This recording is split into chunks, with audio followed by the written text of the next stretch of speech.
কম্পিউটারের স্পিড বলতেই আমাদের মাথায় আসে প্রসেসরের কথা, তাই না? কিন্তু আসল হিরো কিন্তু কাজ করে একদম পর্দার আড়ালে।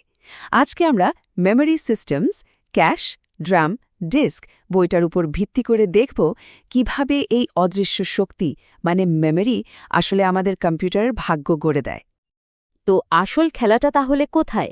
কম্পিউটার আর্কিটেকচারের একটা পুরনো বিতর্কের উত্তরটা কিন্তু বেশ চমকে দেওয়ার মতো। কথাটা বলেছিলেন কম্পিউটার আর্কিটেকচারের একজন দিকপাল, রিচার্ড সাইটস। সে 1996-এ যখন সবাই কেবল প্রসেসরের স্পিড বাড়ানোর জন্য দৌড়াচ্ছিল, উনি কিন্তু তখনই ধরে ফেলেছিলেন যে সবাই ভুল পথে ছুটছে।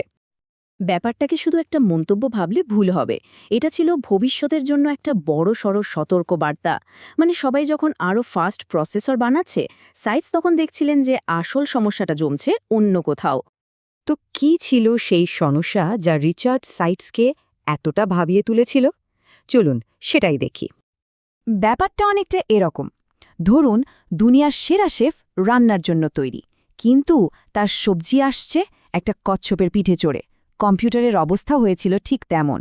চিন্তা করতে পারত চোখের পলকে, কিন্তু ডেটা পেতেই সব গতি শেষ।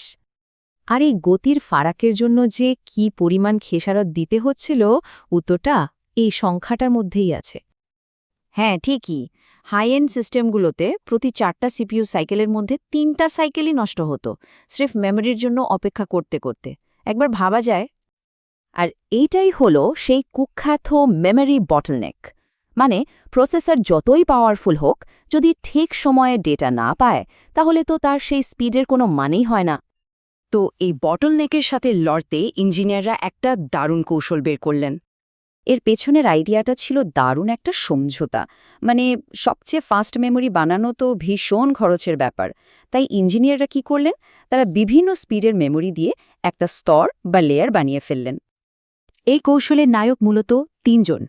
প্রথমে ক্যাশ, একেবারে প্রসেসরের গা ঘেঁষে থাকা ছোট্ট কিন্তু বাজ পাখির মতো ফাস্ট মেমরি। এরপর আছে ড্র্যাম বা র্যাম, যেটা অনেকটা আমাদের কাজের টেবিলের মতো।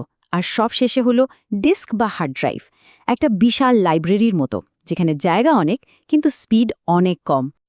এর পেছনের নিয়মটা কিন্তু খুব সহজ। যে জিনিসটা বারবার কাজে লাগে সেটা হাতের কাছে রাখাই বুদ্ধিমানের কাজ। ঠিক সেভাবেই যে ডেটাগুলো প্রসেসরের বারবার দরকার হয়, সেগুলোকে রাখা হয় সবচেয়ে দ্রুত মেমোরিতে, মানে ক্যাশে। ফলে প্রসেসরকে আর খালি হাতে বসে থাকতে হয় না। কিন্তু এই পুরো আইডিয়াটাকে একটা বইয়ের মধ্যে যেভাবে তুলে ধরা হয়েছে, সেটাই ছিল আসল ব্যাপার। চলুন দেখি কেন মেমোরি সিস্টেমস বইটা এত স্পেশাল। বিশেষজ্ঞরা তো বইটার প্রশংসায় একেবারে পঞ্চমুখ। যেমন আল ডেভিস এটিকে একটা যুগান্তকারী প্রকাশনা বলেছেন। আর এখানেই বইটার আসল জাদু। এটা মেমোরিকে আলাদা আলাদা টুকরো হিসেবে দেখেনি, বরং পুরোটাকে একটা ইন্টারকানেক্টেড সিস্টেম হিসেবে বিচার করেছে।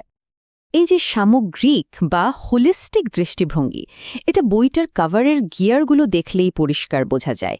ঠিক যেমন একটা মেশিনের সব গিয়ারকে একসাথে ঠিকঠাক ঘুরতে হয়, মেমোরি সিস্টেমের প্রত্যেকটা পার্টকেও সেভাবে একসাথে কাজ করতে হয়।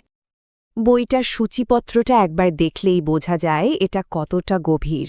মানে এটা শুধু ওপরের আইডিয়া নিয়ে কথা বলেই থেমে যায়নি, একেবারে সার্কিট লেভেল পর্যন্ত সবকিছু ব্যাখ্যা করেছে। একজন বিশেষজ্ঞ সমালোচক জিম স্মিথ তো বইটা পড়তে গিয়ে এতটাই বুঁদ হয়ে গেছিলেন যে পরপর 2বার তার কফি পুড়িয়ে ফেলেছিলেন। এই মজার ঘটনাটা আসলে বলে দেয় যে এত কঠিন একটা বিষয়কে কতটা ইন্টারেস্টিং করে লেখা হয়েছে।